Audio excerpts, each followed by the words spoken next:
Chag Sameach! During Passover, instead of continuing with our weekly cycle of Torah readings we read each Shabbat, it has become customary for us to read or reread particular selections from the Torah each day of the holiday to help us reinforce some of the Torah's lessons relating to Pesach. On the first day of Passover, this past Sunday, we read a selection from Parashot Bo about what may be considered as having been the first Passover just before our exodus from Egypt, where we were to mark our doorposts, identifying our homes as Jewish homes and ourselves as believers in the one God of all that is good, and how we were to remain in our homes with our loved ones, avoiding the plague outside. On the second day of Passover, this past Monday, we read a selection from Parashat Emor about the commandment of recognizing God as the one true God and not profaning God's name, and recognizing God's delivering us from bondage. It continues with how we are to honor God with the sacred set times of the year, the Shalosh Regalim, the three festivals, Pesach, Shavuot, and Sukkot, and Rosh Hashanah and Yom Kippur, and how these fall in relation to each other on our calendar. On the third day of Passover, this past Tuesday, we read another selection from Parashat Bo. This one about the recognition of the significance of the firstborn and the importance of remembering how God freed us from slavery with a mighty hand.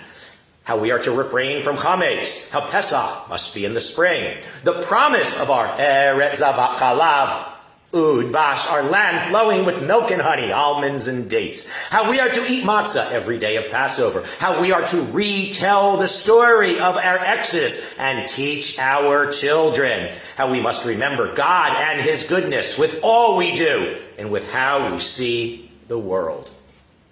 On the fourth day of Passover, this past Wednesday, we read a selection from Parshat Mishpatim about how we need to respect the land, letting it rest every seventh year. About how we need to respect people, not to lie, not to gossip, not to take bribes, not to oppress strangers, how to treat the less fortunate, to be fair, to be reasonable, etc. And of course, how we are to respect God, not to falsely worship any other than God. How we are to honor God with the festivals. How what we have because of God. How we are to be holy.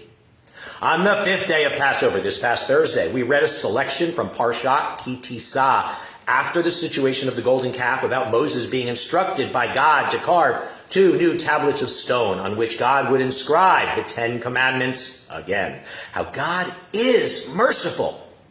And chanted are here the 13 attributes of God, Brit Shalosh Esrei, and that those who are with us will be blessed. And again, we are instructed to honor the 3 festivals, Shalosh Regalim of Pesach, Shavuot, and Sukkot. And, by the way, in other years when Shabbat is during Chol HaMoed, this becomes the Shabbat reading. On the 6th day of Passover, this morning, we read a selection from Parsha Behalotecha about celebrating Passover each year starting on the 14th day of the month we call Nisan. But a provision is provided for those who have good reason not to be able to do so then, that they can celebrate with Pesach Sheni 1 month later. This is not just because one chooses arbitrarily to defer, but there must be good reason.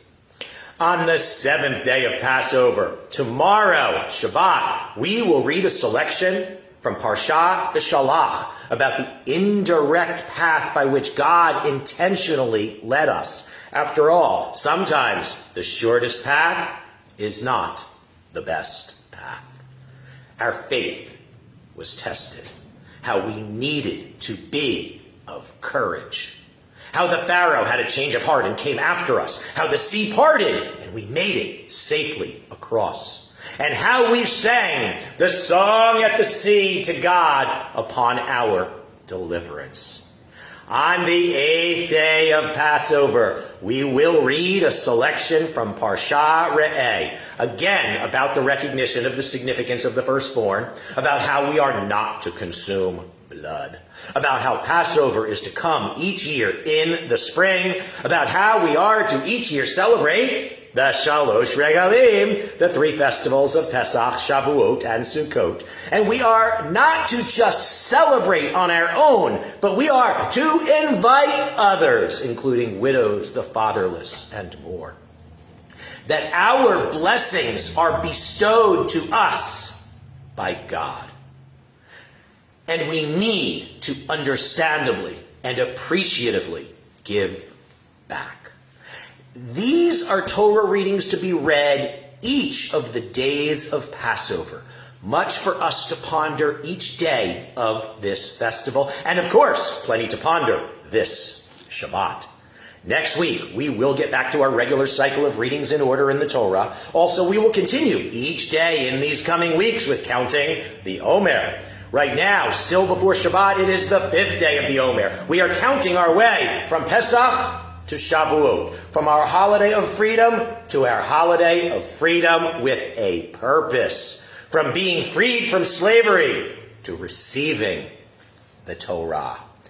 This Shabbat, the 6th day of the Omer, will be an extra special Shabbat. Not only will it be the special Shabbat Shel Pesach, but this year it will be the 7th day of Pesach. And if you recall where I began with these videos last year, the 7th day of Pesach, as I then created a special video talk about this. The 7th day of Pesach each year is a special day of transformation. And this year, that special 7th day of Pesach, coinciding with our already quite special 7th day of Shabbat, makes it even that much more special.